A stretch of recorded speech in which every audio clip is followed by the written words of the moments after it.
Merci. Thank you, Jim. Bonjour tout le monde. I'm going to start. This is what Canada Strong looks like. This is what Canada Strong is. And I'm thrilled to be joined by Nova Scotia MPs and candidates Shannon, Darren, Lena, Jaime, Cody, Jessica, Braden, and Alana. And this is what a strong government looks like behind me. Thank you very much, everyone, for joining. You know, I don't have to be asked twice to come to Halifax. In fact, I insist on coming to Halifax. I've been coming here for decades for vacations, for business. I love jogging in Point Pleasant Park, dining on Argyle Street. In fact, I can't exhaust all the restaurants. And it's great to be back in Nova Scotia for today's announcement because it ties in with the province's long history with the sea and its proud legacy of shipbuilding from Yarmouth to Pictou, from Lunenburg, and of course here to Halifax. Je suis très content d'être ici à Halifax pour parler du futur, dans une ville chargée d'histoire. C'est près d'ici, à Pier 21, que tant de gens qui ont bâti le Canada qu'on connaît aujourd'hui ont, pour la première fois, mis les pieds au pays. C'est ici que tant de soldats canadiens se sont embarqués pour défendre la démocratie, la liberté, l'humanité. Pour trop, Halifax a été leur dernière vue du Canada. Tant de chapitres de notre histoire ont été écrits ici et aujourd'hui, avec vous, les travailleurs, on a écrit une autre. It's workers like those around me and behind me who have made this city, this province, and this country what it is today. You,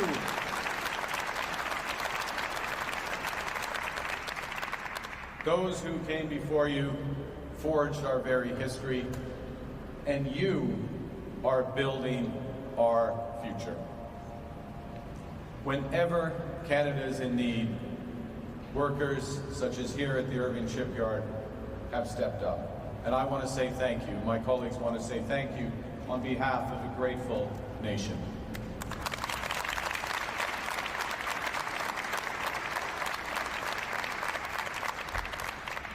And we need you because these are challenging times. Our world is changing. It's becoming more divided and dangerous. Our adversaries are increasingly emboldened, and the norms that have kept Canada and the world secure are in peril. The priorities of the United States, once closely aligned to our own, have shifted. Our sovereignty is under threat. Notre relation avec les États-Unis sera toujours importante, mais on ne peut plus en dépendre comme on l'a fait dans le passé. Le monde ne peut plus en dépendre comme il l'a fait dans le passé. President Trump wants to break us so America can own us. We will not let that happen.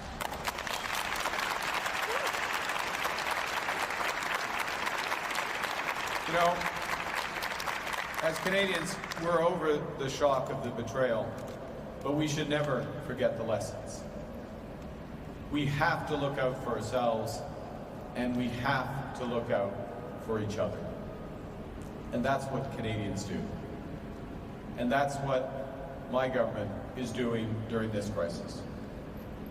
We're acting to protect workers affected by the tariffs. We're using every dollar collected from our retaliatory tariffs to protect those workers, as I announced last week. Because we know that we are stronger when we are together. We cannot let anyone, not American politicians or Canadian politicians, make us angry or divided. Well, President Trump's plan is to divide and conquer. Pierre Poilievre's plan is to divide and be conquered. His negative slogans aren't solutions. His anger isn't action. His division isn't strength. Negativity won't win a trade war. Negativity won't pay the rent or the mortgage. Negativity won't bring down the price of groceries. Negativity won't make Canada strong.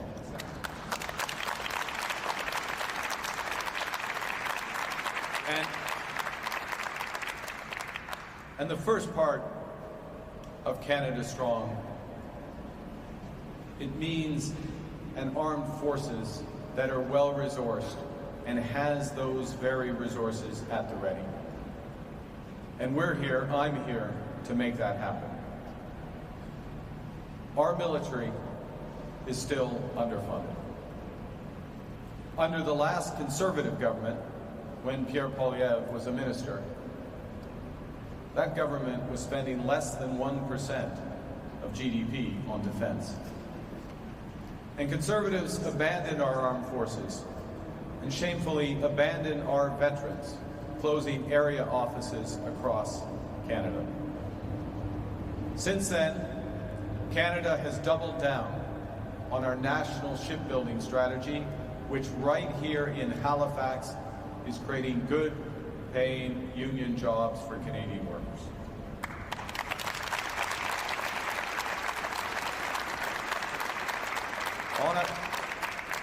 On a créé de bons emplois et de la richesse dans les chantiers navals d'un océan à l'autre.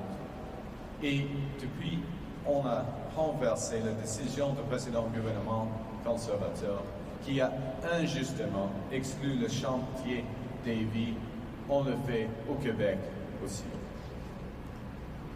We are modernizing NORAD, investing in new technologies and working with new partners, including Australia. And I made an announcement in Nunavut last week to protect Canadians. We are building new military installations and increasing the presence of Canadian armed forces in the Arctic to defend our sovereignty, the North, and those who call it home. And since the end of Pierre Poilievre's Conservative government, defense spending has more than doubled. I repeat, defense spending has more than doubled in the last decade. But it's not enough for the new environment we're in. And that's why today I'm announcing my plan to rebuild, reinvest, and rearm.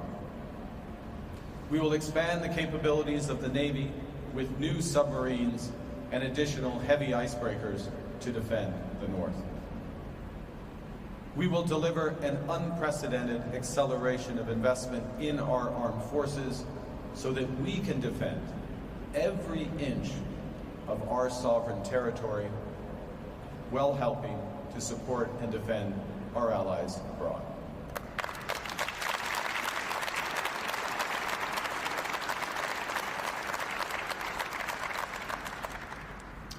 Wanted to come here today to make clear, we are fully committed to all orders underway through the National Shipbuilding Strategy.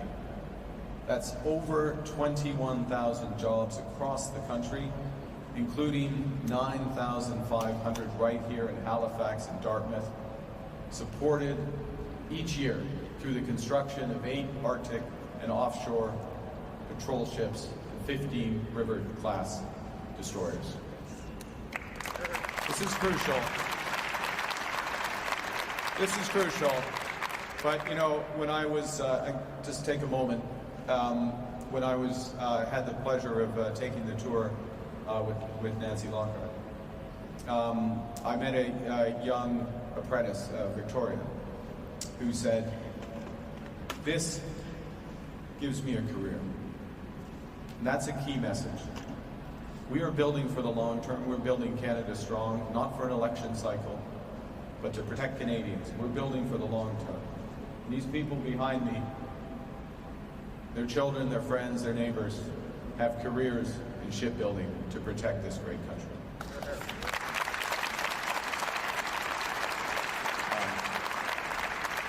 Now, we have more to do in the immediate term. We will move immediately to fill the Canadian Armed Forces shortage of over 14,000 members by modernizing our recruitment process, giving Canadian Forces members a raise, building new on-base housing, improving access to doctors, mental health services, and childcare. And we'll ensure that Canadian troops defending Canada at home have the same equipment capabilities as those defending our allies abroad. We will expand the reach and the ability of the Canadian Coast Guard and integrate them into our NATO defense capabilities. We will give the Canadian Coast Guard a new mandate and the right equipment to conduct maritime surveillance to secure our coast. We will also create first-class drone capability that will build and deploy aquatic and airborne uncrewed vehicles to defend our Arctic, our undersea infrastructure, our borders, and yes, our allies. And when doing this, we will ensure as much as possible that Canadian companies benefit from Canadian procurement. An end to sending dollar after dollar south of the border to a nation that is threatening us. They will use Canadian steel and aluminum. They will use Canadian suppliers and companies. They will use and employ Canadian workers.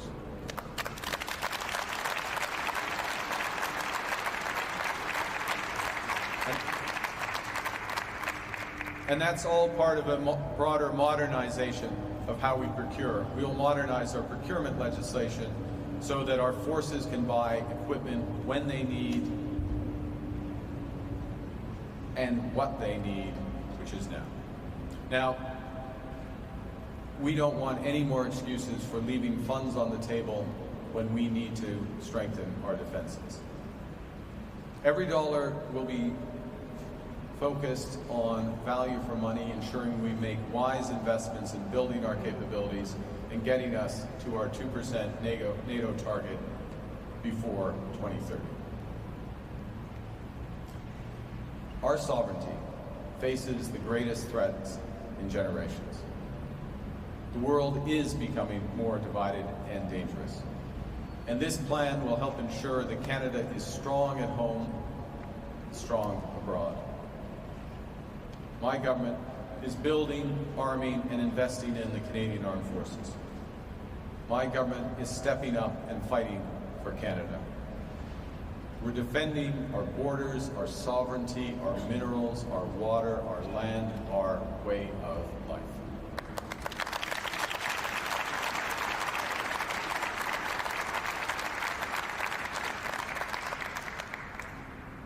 Le Canada est fort. Ensemble, on va le rendre encore plus fort.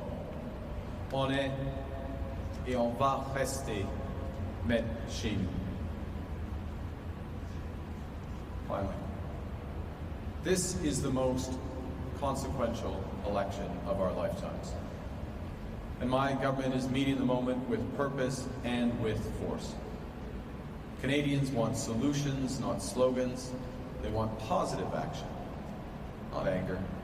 They want calm, not chaos. They want strength, not division. They want a government that will fight for them.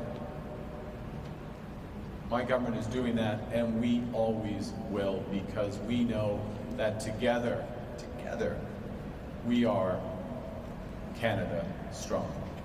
Merci beaucoup. Thank you. Now I'll take your questions.